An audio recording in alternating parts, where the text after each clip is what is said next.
The studio lights of the View shined brightly, but something in the air felt heavier than usual. There was a nervous energy moving through the crew, camera operators standing a little too still. Producers speaking in tight, hushed voices. They had prepared for the worst, but no one knew what exactly the worst would look like. Nicolas Cage entered the stage not with the relaxed charm of a movie star promoting a film, but with a calm, intense look that unsettled even the most experienced co-hosts. He wore a dark blazer and no smile. He sat across from Whoopi Goldberg. The audience clapped, unsure what kind of show they were about to witness. Whoopi welcomed him warmly. "We're happy to have you here, Nicolas.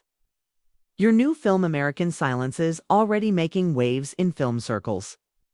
Cage nodded, but didn't return the warmth. "It's not a film about America. It's a film about what we're afraid to say in America."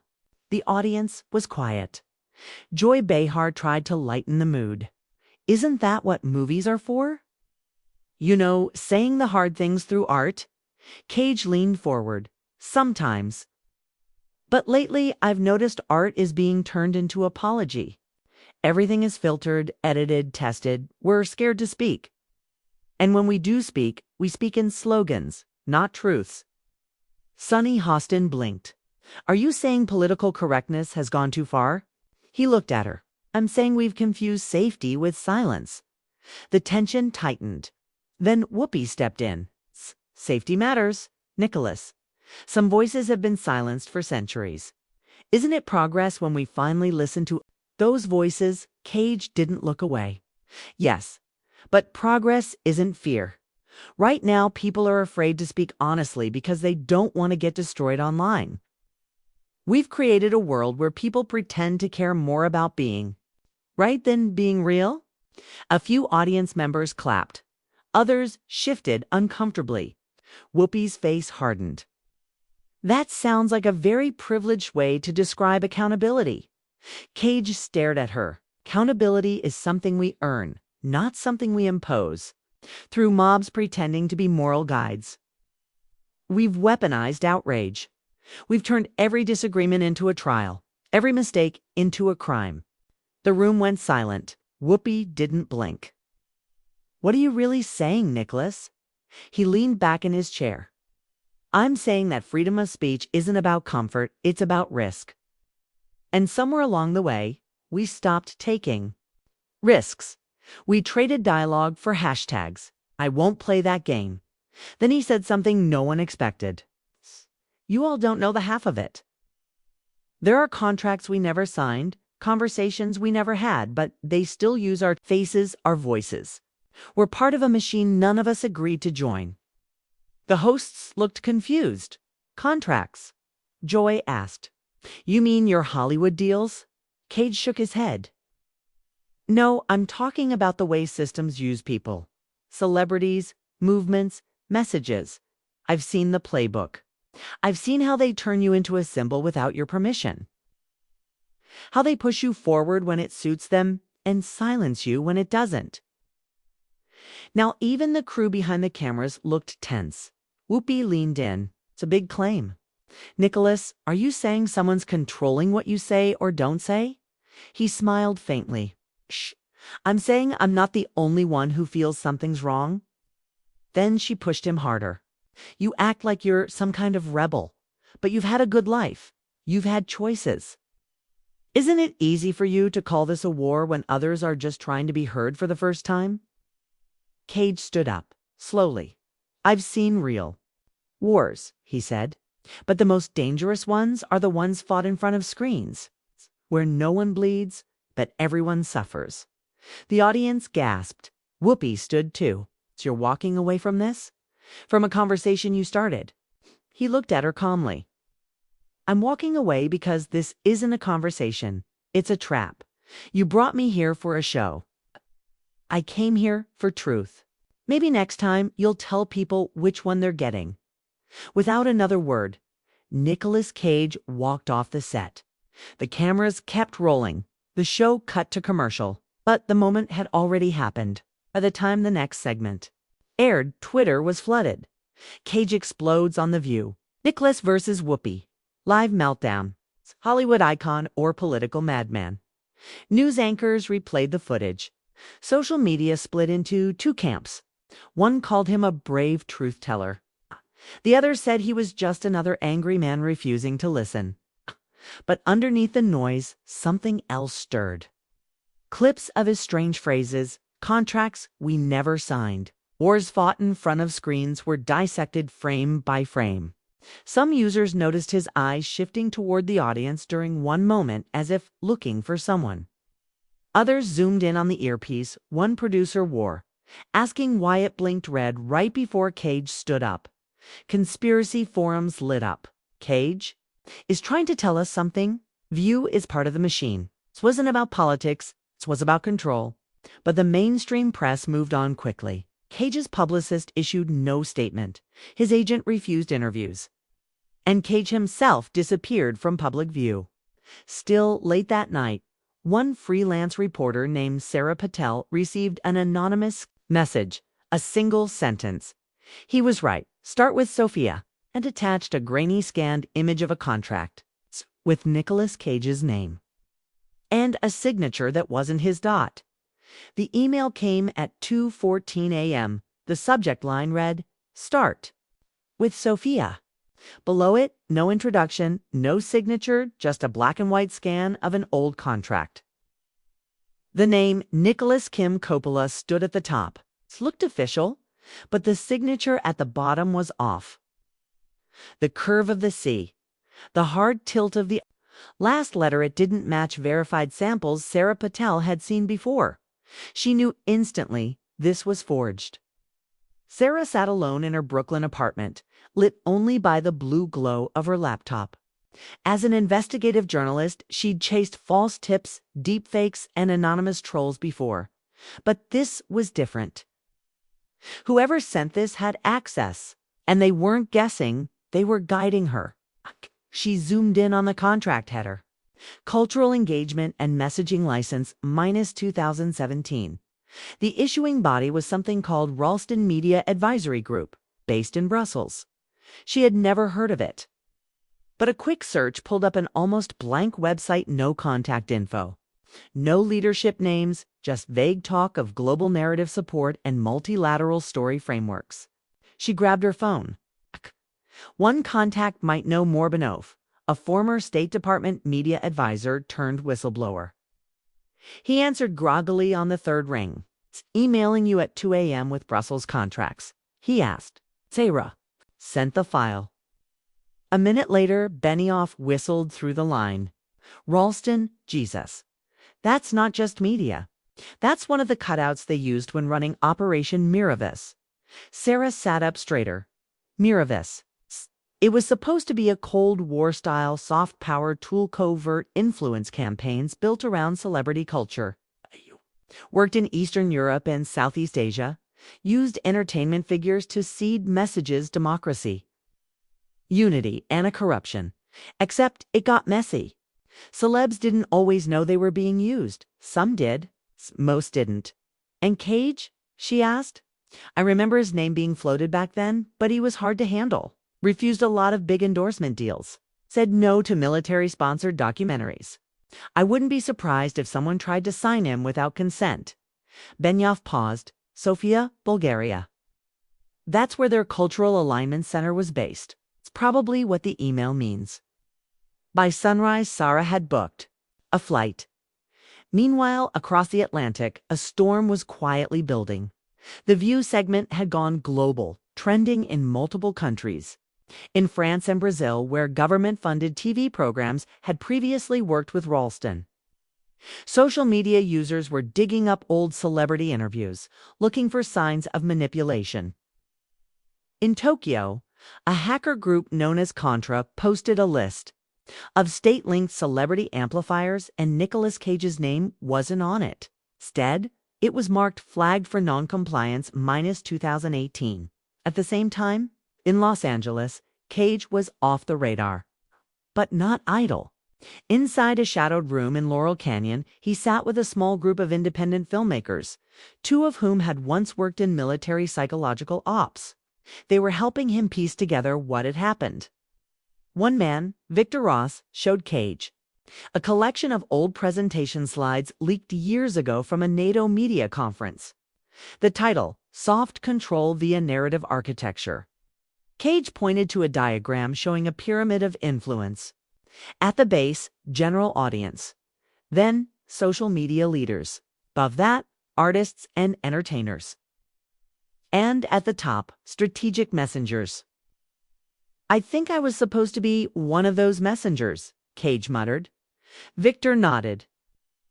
"You were, until you started making films they didn't like. Talking too much about isolation, surveillance, human decline. That's not the message they wanted, so they tried to steer you back. And when you didn't go quietly, they set the trap." Cage looked toward the window. "So the view was K-stage," Victor said. "They baited you, made you emotional, hoping you'd overreact. Then they discredit you, turn you into a meme." Cage closed his eyes, and it worked. Back in Sofia, Sarah found the building, a gray, windowless structure on the edge of the city. The sign outside now reads Solar Edge Consulting. But locals whispered that it used to be a media training site for NATO-aligned initiatives. Inside a cafe across the street, she met Ilyana Todorova, a former translator who had once worked for Ralston Media Advisory. She was nervous, constantly glancing toward the door. The train from Sofia to Bucharest cut through forests thick with mist, the windows stained by weeks of rain. Sira Patel sat alone in the last car, laptop closed, thumb drive in her coat pocket. She'd copied the risk brief on Nicolas Cage twice, one version encrypted, the other mailed to a trusted friend in D.C. If anything happened to her, it would still surface. The silence of the train was comforting, but her mind raced. She kept thinking of the words in the video. Neutralize his public credibility. It wasn't a movie plot. It was real. And Cage wasn't paranoid. He was targeted. She didn't call anyone, not even her editor at Reuters. The last time she went public too early with a leak, 2 stories vanished into legal blackouts and a source lost her job. This time, she would wait. Build the truth brick by brick quietly until it was unbreakable. In Bucharest, Sarah met a retired EU cultural commissioner named Stefan Dragu. He agreed to the meeting only after seeing the risk brief file. They sat in a small office lined with dusty folders and typewritten memos from the early 2000s. "You want the real origin of Miravis?" Stefan asked. "It didn't start with the US, it started here, Romania, post-Soviet. Propaganda studies repackaged as social healing. NATO picked it up in 2005. The Americans industrialized it." He lit a cigarette with shaking hands. Ralston became the engine, but the fuel. That was always celebrity influence. They learned after 9/11 bombs don't win hearts. Aces do. Sarah leaned in. What were the rules? Stefan exhaled. The rules were simple. Find voices that people trust. Don't force them, just frame them. Guide their scripts. Reward compliance, and if they resist, redirect the narrative. Discredit them gently, or not so gently. Sarah pulled out the contract with Cage's forged signature. Stefan scanned it quickly. "This isn't a mistake," he said. This was authorization. Someone greenlit using Cage without consent. That stamp there? It's a third-party proxy used in cultural diplomacy pacts between Brussels and Langley. Langley, Sarah repeated. "The CIA?" He gave a dry smile. "They don't call it that anymore. Now it's cooperative narrative development." Much cleaner. Later that night, as she returned to her hotel, her phone buzzed again. An unknown number. One message. Cage was warned. "You won't be." She closed the curtains, shoved a chair under the door handle, and stayed up reviewing Ilyana's thumb drive frame by frame. One clip stood out. It showed a media training session in London 2019. PowerPoint slides projected onto a screen. The title, Narrative Collapse Scenarios. One bullet point read, "Cultural influencer refuses to engage. Solution, redirect event toward confrontation." capture moment, frame retreat as ego or instability. And below it, a photo of Cage.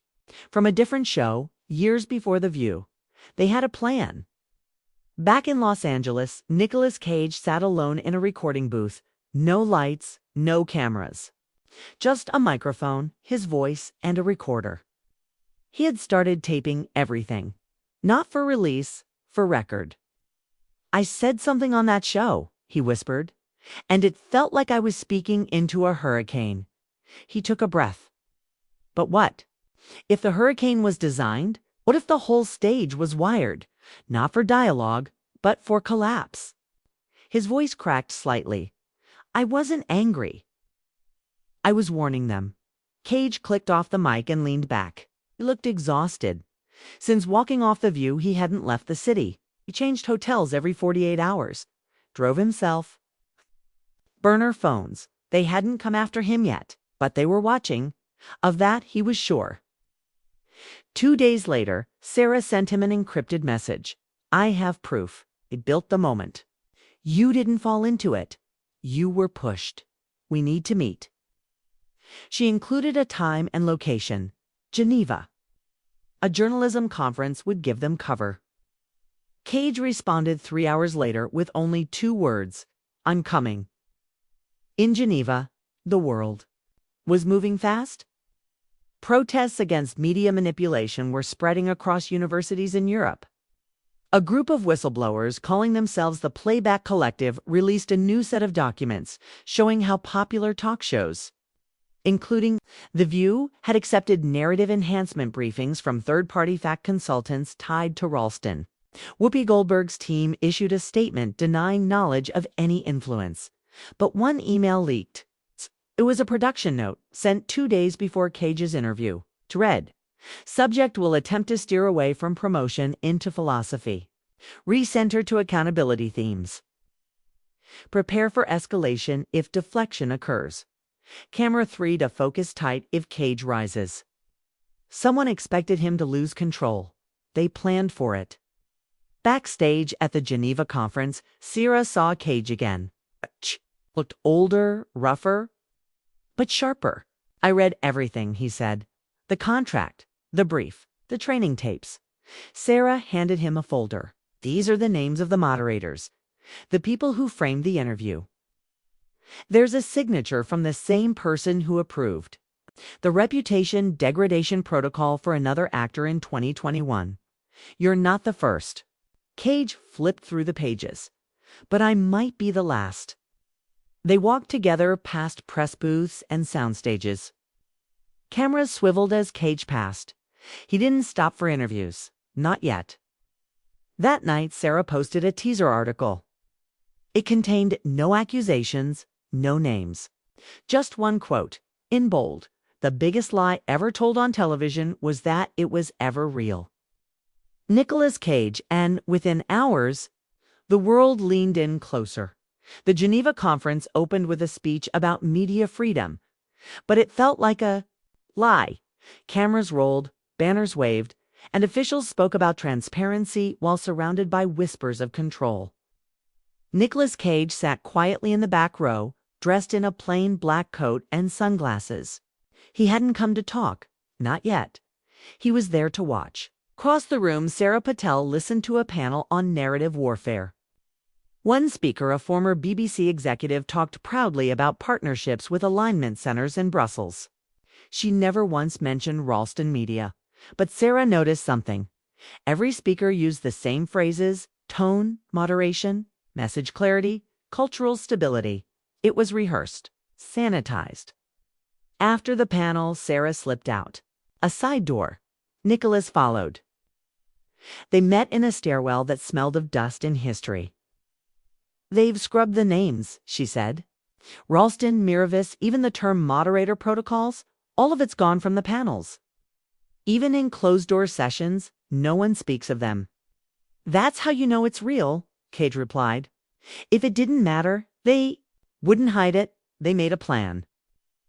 Sarah would meet her inside Source, an EU tech analyst named Lucille Schwarzat, a private cafe 2 blocks from the venue. Cage would monitor from outside, watching for Tales. They agreed on no phones, no earpieces, just paper notes and timed exits. Sarah arrived first. Lisa was already there, nervously stirring tea. Her laptop was open, but she shut it when Sarah sat down. "You have 10 minutes, she whispered. "Give me truth," Sarah said. "Not rehearsed lines. I've seen the videos." "I've read the contracts," Lisa nodded. "There are 15 narrative pipelines operating globally. 4 are based in Europe. The U.S. funds 3 of them through indirect cultural agencies. Miravis is just one. But the most dangerous isn't the one you've been tracking." "What do you mean?" "It's the automated one. It operates under the codename Project Signalfire." Sarah's pen froze. Signalfire doesn't need producers. It uses AI to identify emotional triggers in live interviews. Then it activates real-time instructions to showrunners, suggesting when to steer, when to push, even when to provoke. Some hosts think they're just getting notes from the control room. They don't realize the system is watching emotional peaks, body language, even vocal hesitation, and adjusting accordingly. "You're saying Cage wasn't just baited by humans?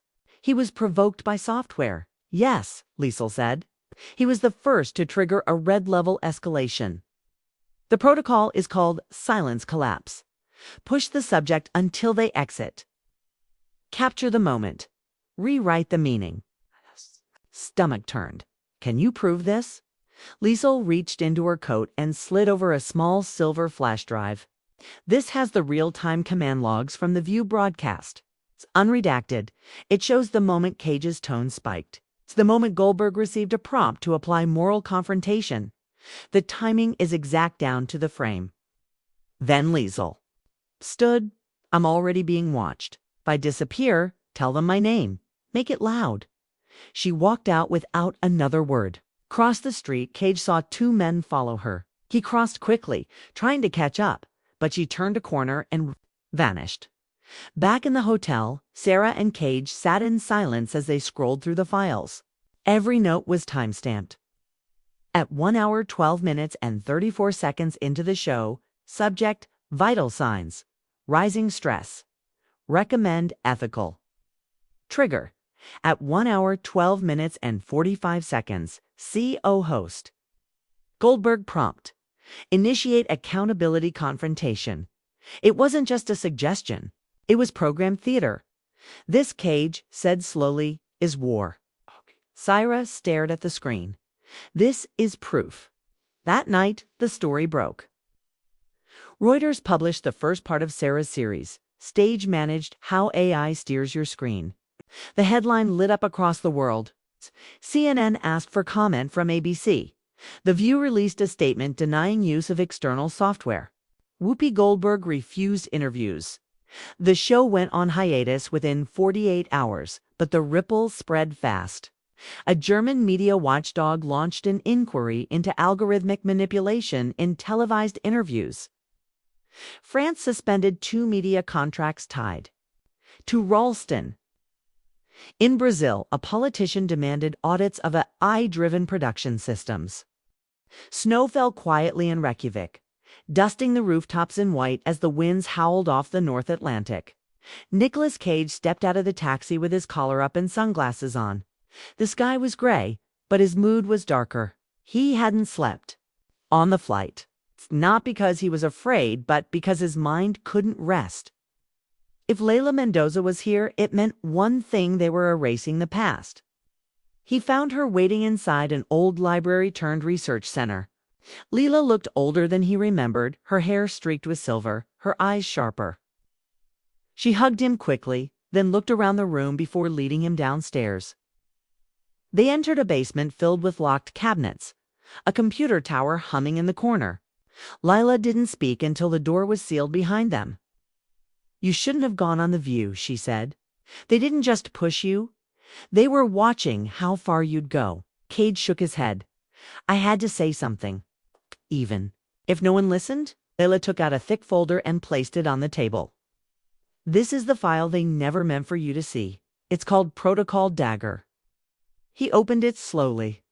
Inside were memos from as far back as 2015 internal U.S. communications about celebrity psychological profiles. His name was on the third page under a bold red header, Volatile Influence Risk. They ran tests, Leela said, simulations, of interviews, public responses, AI predicted backlash rates. You scored too unpredictable. That's why they shifted strategies. First, they offered you money. Then they isolated you. Finally, they discredited you. Cage flipped to the last page. It was a diagram of social networks, one circle marked with his name.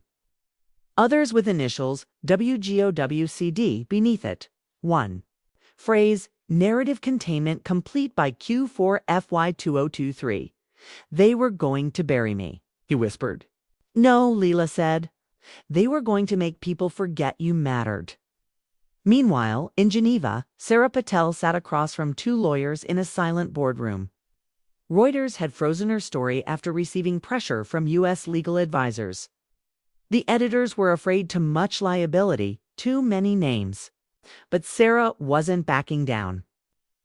She handed over a resignation letter and walked out. On the street outside, her phone rang. 'Twas Cage. They had a plan for me, he said.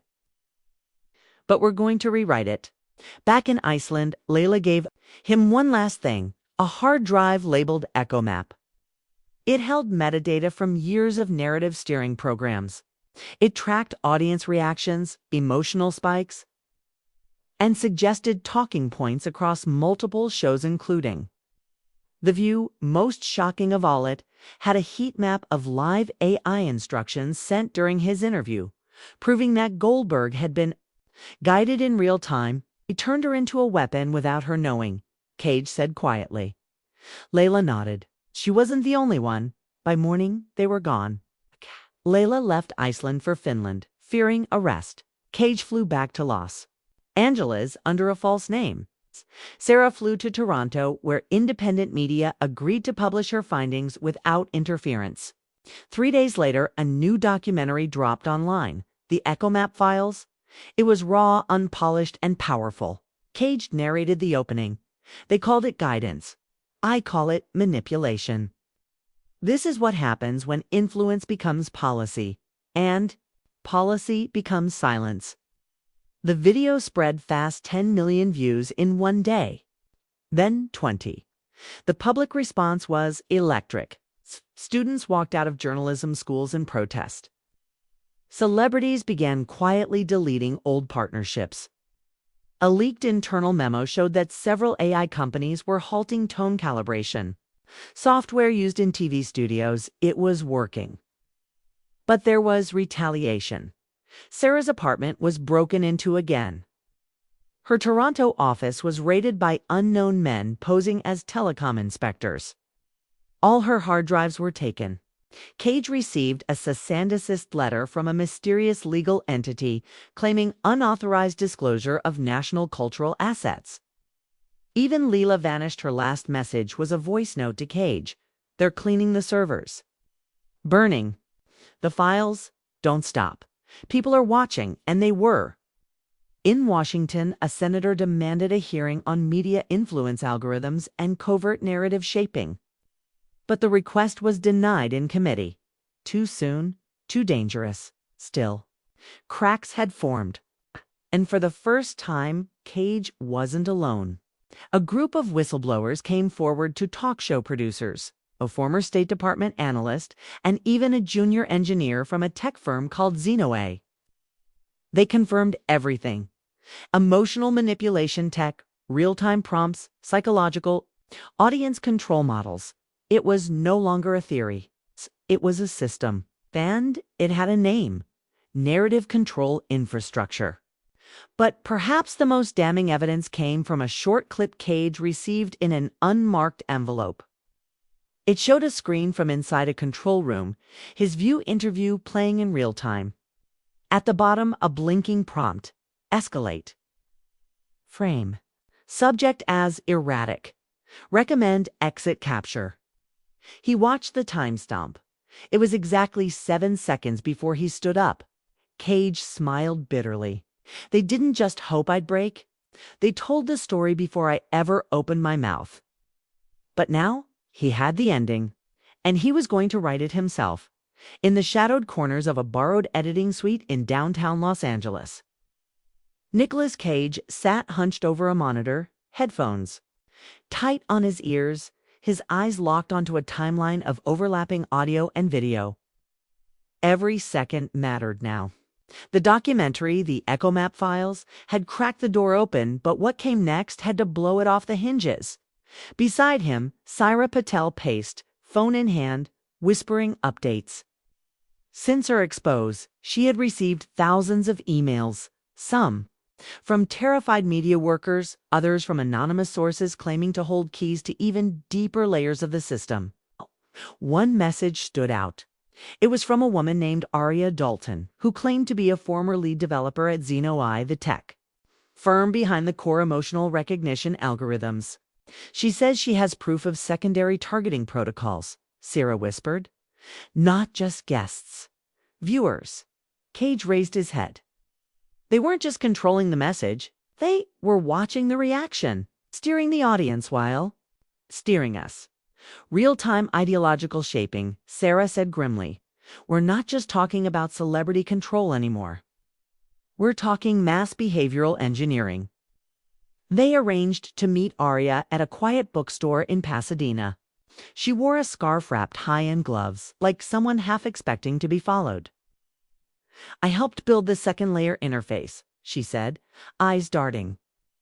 They said it was for emotional safety monitoring how certain phrases triggered anxiety or aggression in live audiences. But over time, it became predictive. The system didn't just track emotion. It predicted moral alignment shifts. And then it began suggesting narrative adjustments. Sarah's pen froze. Adjustments like changing camera angles, muting applause, emphasizing one voice over another. Basically, nudging perception live without anyone noticing. And the worst part? Aria glanced out the window. The software is being offered to governments now, not just networks. She handed them a small black device. This has logs. You'll need a quantum-secure decryptor. But it's real. It's worse than you think. That night, Cage sent encrypted copies to 3 journalists across Europe. No more backups stored in one place. No more easy targets. The response was explosive. Within days, The Guardian published a headline. TV isn't just watching you, it's programming. You leaked documents reveal viewer influence tech. In Berlin, the government suspended partnerships with media platforms found using XenoEye's emotional calibration tools. In Canada, a lawsuit was filed against 2 broadcasters for undisclosed psychological manipulation. Meanwhile, Cage and Sarah received an invitation from an unlikely ally, a UN rapporteur on freedom of expression. The meeting was set in Geneva under extreme confidentiality, inside the Palais des Nations. The rapporteur, a South African human rights lawyer named Dr. Leela Nkosi, laid out the stakes. If what you're alleging is true, this isn't just a media ethics issue. This could qualify as cultural coercion on a global scale. Violations of informed consent. Manipulation of democratic discourse. This could be the beginning of a doctrine shift in international law. Sarah handed her the device from Aria Dalton. This, Dr. Nkosi said quietly, is the kind of thing that rewrites treaties. But not everyone wanted change. Back in the US, a mysterious blackout hit Sarah's online article archive. URLs redirected to broken pages. The Echo Map Files documentary disappeared from major platforms, flagged for disinformation pending review. Even news anchors who once praised her work began to go silent, some openly walking back their support. Cage knew the signs. But they've moved into phase 3, Sarah nodded. Discredit, delete, disappear. But something had shifted. The more they tried to bury the story, the louder the public demanded answers. Underground sites re-uploaded the documentary. A group of cybersecurity students hacked into a media affiliate's broadcast and played a 90-second clip of Cage's View exit on a loop, overlaid with red highlighted AI prompt text. It went viral under a new tag, #EchoLeak. Then came a twist. No one expected. Whoopi Goldberg herself broke her silence. In a filmed statement posted to her personal channel affiliated with The View or ABC, she said, "I didn't know. I thought I was responding naturally, but seeing the logs shook me. If I was steered, how many of us are?" The media world froze.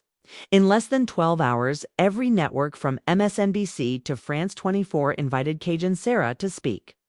They declined. A cold wind blew through Geneva as the world watched and waited. Over 70 countries tuned in to the Signal Forum, a broadcast unlike anything seen before. No corporate sponsors. No glossy graphics. Just a raw stream transmitted through decentralized servers monitored by transparency, watchdogs, and public volunteers across 6 continents. In the main auditorium of an old UN annex building, the lights dimmed. Cameras clicked into place. The sound engineer gave a thumbs up. And then Nicolas Cage stepped up to the podium. He looked tired but defiant. He wore no suit, no makeup, just a plain shirt, his notes clutched in one hand. The room fell silent. The feed blinked open to millions of homes, phones, and laptops around the world. "I'm not an activist," Cage began, "not a politician, and I'm certainly not a perfect man. But I was there inside the machine, and I saw what it does." He paused, eyes steady on the camera. "You've been lied to not just by people, but by systems. Systems designed to shape what you believe, what you fear, who you trust." He held up a printout of the Echo Map heat map. "This isn't conspiracy. This is code. Real-time software that reads your face while you watch. That whispers prompts into host's ears. That tells the editor when to cut and the audience when to clap." Behind him, a screen lit up with side-by-side footage his View interview with synchronized AI command logs. At the exact moment he stood to walk off set, a flashing prompt appeared. "Escalation confirmed. Trigger event captured." The room held its breath. Sarah Patel stepped up next. Her voice was calm, journalistic. She laid out the chain of evidence, the Ralston contracts, Miravis, Xenoi, the audience influence algorithms, the legal cover-ups, the silencing of whistleblowers. Then came the revelations no one expected. "We now have proof," Sarah said, "that at least 7 other public figures were subjected to covert emotional manipulation software during live interviews, across 3 continents. She named names, authors, politicians, even a climate scientist. Most had since suffered public breakdowns or retreated from public life. Each name was followed by a clip camera footage overlaid with color-coded manipulation prompts. The final clip was from a late-night show in 2020. The host cracked a joke about a grieving guest's tone. Moments before, a prompt had appeared. "Undermine, elicit emotional discredit." The crowd was silent. No one laughed. Then, from the back of the room, a voice called out, "What now?" Cage turned to face them. "Now we make sure the lie dies." That moment was clipped, subtitled, and spread in real time. In less than 24 hours, #SignalForum became the most shared tag in digital history. Universities announced emergency curriculum reviews for media ethics. An independent tribunal began hearings on cognitive manipulation in civilian broadcasting. 3 senators in the U.S. broke ranks and called for a full congressional inquiry. And the UN moved forward with a landmark vote on the right to unscripted expression. A new global standard aimed at protecting public figures and audiences from covert psychological influence in media environments. But it came at a cost. That night, Cage received a message on a burner phone. "You'll never work again." He laughed. "I didn't come here to work. Came here to end something." Sarah found her apartment under surveillance. Her passport was flagged at a border crossing. Her credentials were revoked by 2 news agencies. But she kept publishing. In Brazil, a tech CEO was arrested for selling unauthorized audience monitoring tools to a government broadcaster. In Japan, a pop star came forward, revealing she, too, had been manipulated live on air. The footage backed her up. Big people believed her. The wave was spreading. And then, weeks later, something unexpected happened. Whoopi Goldberg returned to television, but not on The View. She sat in a quiet studio, no applause, no guests, just a chair and a mic. She looked into the lens and said, "I was part of it, not because I wanted to be, but because I didn't ask enough questions." She paused. We're all responsible for what we allow to happen. So now I'm going to ask better questions. Her confession ignited a storm, but also something else, a shift. Across networks, producers began refusing narrative prompts. Some talk shows went off script entirely. Audiences noticed. And they applauded. Back in Los Angeles, Cage stood alone. On a hill overlooking the city, the system hadn't collapsed. Not yet, but it had cracked. Sarah joined him, a small recorder in her hand. "Last question," she said. "Do you feel vindicated?" Cage didn't answer right away. He watched the sun go down behind the skyline. The lights flickered on, but something felt different, less artificial. Finally, he said, "I don't care about vindication. I care that the silence broke." People saw the wires. He looked at her and added, "You keep pulling them. I'll keep speaking." She smiled. "And if they come again?" He shrugged. "Let them. This time, we're not alone." The screen faded to black. No credits. No music. Just a single phrase. "The script is broken. Write your own."